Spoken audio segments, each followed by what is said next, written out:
All right, I pretty much cashed my knee this week skating a gap for a much younger man. I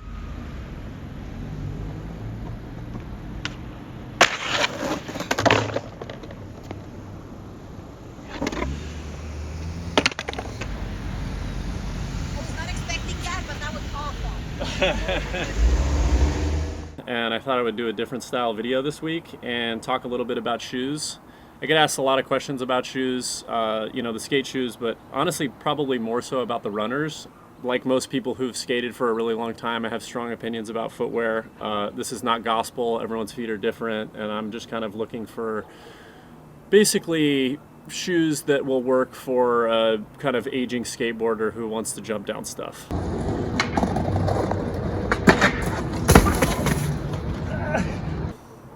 So I'll start with the 480. This is basically the perfect skate shoe to me right now.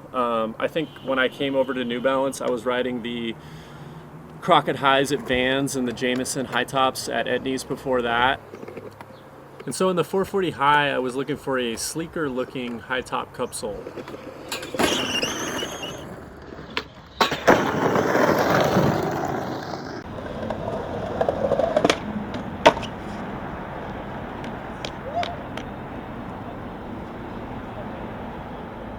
I like that shoe a lot, but it's much slimmer than the 480. I had been skating the 1010s a little bit, and so when they launched the 480, I was really stoked because it was just kind of like a sturdier skate shoe than the 440 felt to me.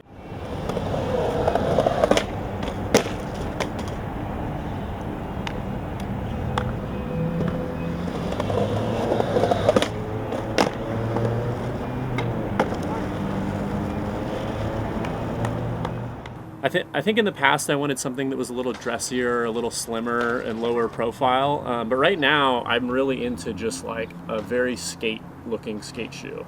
This thing is just kind of like a brick. It reminds me of the Dunks that I grew up skating when I was younger. I like it much more than those even, and they're actually slimmed down a little bit here. Yeah, this is, for me, basically the most reliable shoe that I use on a kind of weekly basis. I will usually have anywhere from like 3 to 5 pairs in my closet at any given moment just for whatever trips I got to go on. And also just like, if I just want to go out filming here in California or in Arizona. It goes without saying that we are spoiled little babies as pro skateboarders, so we have a plethora of footwear at our disposal, but I really run these things into the ground. As you can see, I've skated this shoe for probably like 3 or 4 weeks, and probably wouldn't surprise you, but my switch flick goes before my regular flick. But yeah, the gum down here is really good still, and I could probably skate this shoe for even like another week or two. I don't like skating new shoes, and we'll just try to wear them as long as they can go.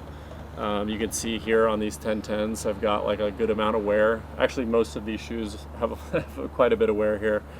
So yeah, the other shoe that I started skating when I got on New Balance was the 1010. I always thought this shoe looked really sick on Tiago, but he obviously has totally different proportions than me. But I think the first time I was really sold on it was watching Reynolds skate him, and I was like, all right, a skinny white guy can pull off that shoe with a slimmer pants. So I just started skating them, and this shoe is a beast. It lasts a really long time. It's got a lot of support. As you can see, it's got a lot of cushion around the heel. I started skating this shoe specifically because I exploded my heel pad skating a huge gap in Arizona. I think on New Year's Eve, I tried to nollie 180 the Sandra Day O'Connor gap. I think I had nollied in the past, and pretty much just jumped 15 feet straight to my heel, completely exploded my heel, ripped the pad, the little fatty pad off of my heel, which is now just floating around in there. So when I am looking to skate a bigger gap or kind of know that I'm going on a tour where I'm going to be skating bigger stuff, sometimes I'll skate these for a couple days and then bring them, and I can interchange between this shoe and this shoe pretty quickly. I would say that in terms of skate shoes, I am constantly in a cycle between the 1010, the 480, and the 440 High, which I don't have here. I will skate the 440 High when I want more board feel and better flick. I'll move to the 480, which is kind of the sweet spot right in between.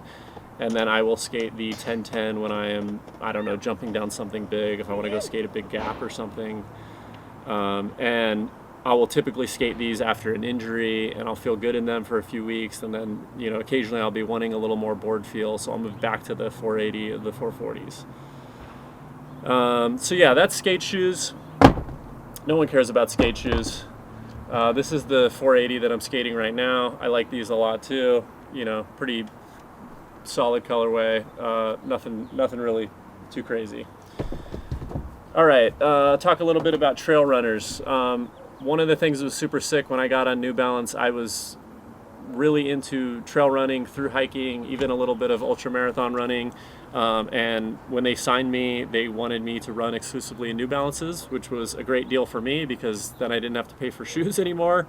Prior to that, I had been running in all sorts of shoes, Ultras, which are zero drop, and then Brooks shoes. So coming to New Balance was really exciting because they obviously have a wide variety of really sick shoes to choose from.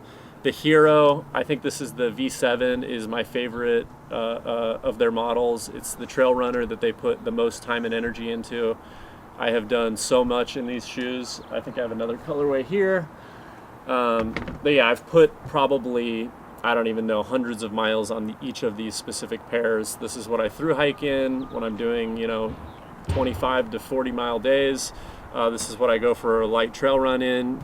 These things are pretty indestructible. They've got kind of a mid-range foam, I would say. I've worn some that are a little thicker, which I don't love because you don't get a great, I think the term that runners use is ride instead of what skaters would call board feel.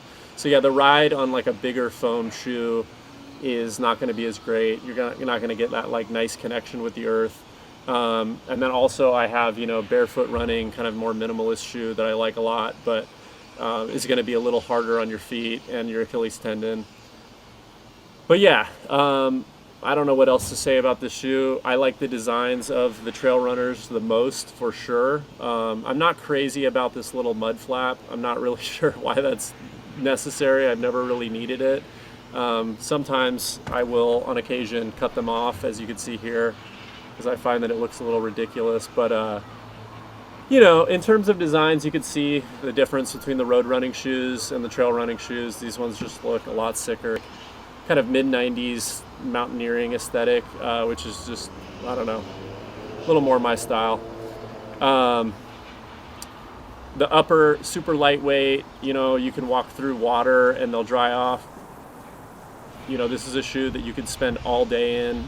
When I'm through hiking, I'll be on my feet anywhere from like 14 to 16 hours, and they work amazing. I typically, just in terms of sizing, I skate in a 10.5 numeric, and I wear up to a 12.5 wide in the trail runners. So pretty big difference. But again, the stuff that I like to do is long, slow.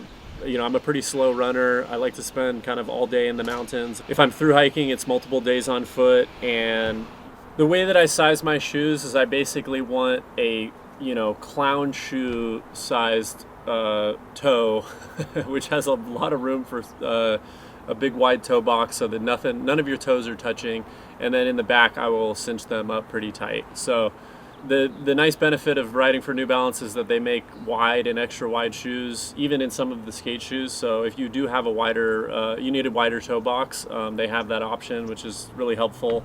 I tend to like a lot of space up here so that I can minimize blisters and any sort of like damage to my toes. Obviously, if you're spending all day on your feet, you're going to incur some damages and blisters, but a big shoe with a wide toe box for me helps minimize that as much as possible. Road runners. I don't really use the road runners. I don't run on the street anymore or for pace. I don't really run with a watch. If I'm going to go out for a run, it's going to be to spend time in the mountains and have some sort of an adventure. So these shoes are fine. Aesthetically, I don't like the way they look quite as much as the trail runners, but I will say that if you are running on fire roads or a really nice single track, you can just use a road shoe. It doesn't really matter. This upper will get torn a little bit, but they're basically fine. I think the ones that people like are the 880s and the 1080s. This is the Fresh Foam 880, which is the one that fits my foot the best.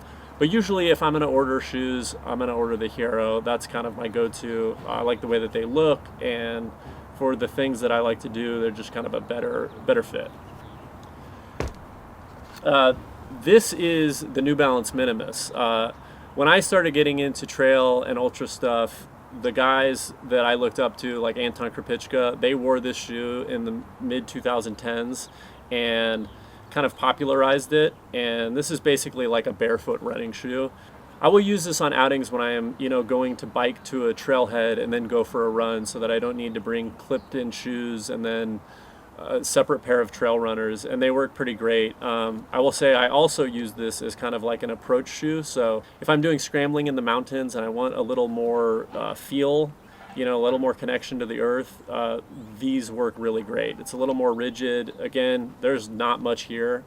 This shoe became popular at the same time as the kind of Vibram 5 Fingers shoe, and great if you're into barefoot running. I'm not going to get into the controversy between zero drop and barefoot running and shoes with more foam, but I like them. I work out in this shoe. I wear them on a regular basis. This is the District Vision model, which kind of is almost has like a little dune aesthetic. I think they're pretty sick.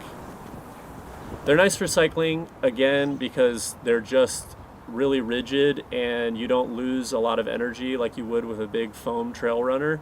I hate cycling in trail runners, although I have done it on many occasions. So this is kind of my go-to for that type of outing.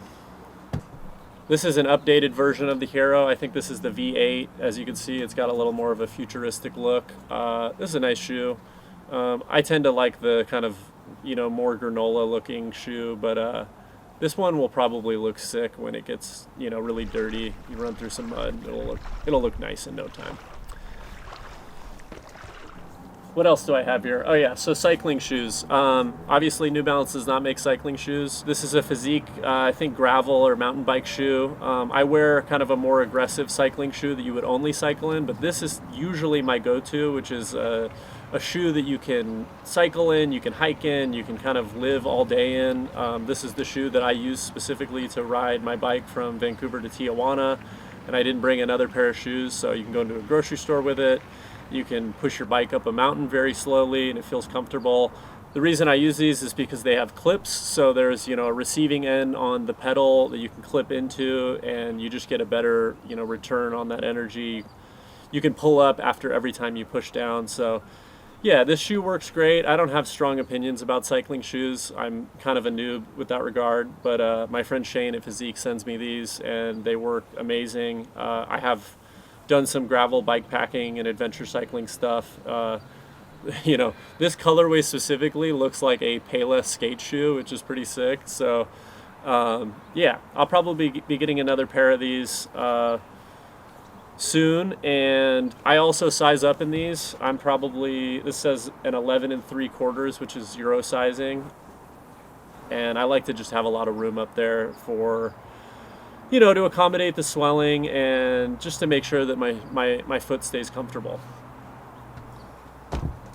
So yeah, pretty much, in addition to that, I don't know, I had a random couple other pairs of shoes that I found. This is a really sick colorway of the 1010 that Leif made that I don't know why they never put out, but if you ride for a brand, you will always find yourself frustrated about the shoes that they don't put out. That is just kind of a truism, but I thought these were really sick. Let me get this Village Psychic one back in the mix, which is a really sick colorway. Shout out to those guys. I tend to like the suede and mesh combo of the 1010s the most. This is a suede and canvas, but that'll work well for me too. I think those have the best break-in time and just kind of like the most flexibility for what is already a kind of stiff shoe. So that's, for colorways, that's typically what I'm looking for. I usually really, really like the colorways of the 1010. There's obviously a whole bunch of sick lifestyle shoes that I get. They're not really performance related, but one of the benefits of working with a brand like New Balance is you always have sick lifestyle shoes to choose from. I like this one, the 991, probably the most right now. This is kind of my regular walking shoe if I were to, if I'm just kind of hanging out, or this is like a shoe that I bring on tour if I'm chilling in between. So yeah, again, I don't claim to be an expert, especially in trail running or cycling, but I've spent a lot of time in these shoes. I use the Hero specifically on the Colorado Trail, the John Muir Trail, the Tahoe Rim Trail. When you have instances where you are, 40, 50 miles in the backcountry with shoes that don't work, you really start to formulate pretty strong opinions about, what you're looking for and what you need. And I will say that, like, I'm very happy with the shoes that I use. And then also just on a skate level, like, the guys who work at New Balance, Jeff and Leif and Nick, the people who design the shoes, they skate. Jeff's fucking hard flipped Wilshire 15, so they're better at skating than me. Which is nice to know, because you want something that performs at a really high level. I mean, obviously I'm sponsored by them, but there's never been an instance where I'm looking for a shoe that does not exist at New Balance, and I try out all sorts of different models. There's basically 3 to 4 that I am usually alternating in between at any given moment. But yeah, I like the shoes. If you have any comments or questions, I mean, I'm happy to answer them below.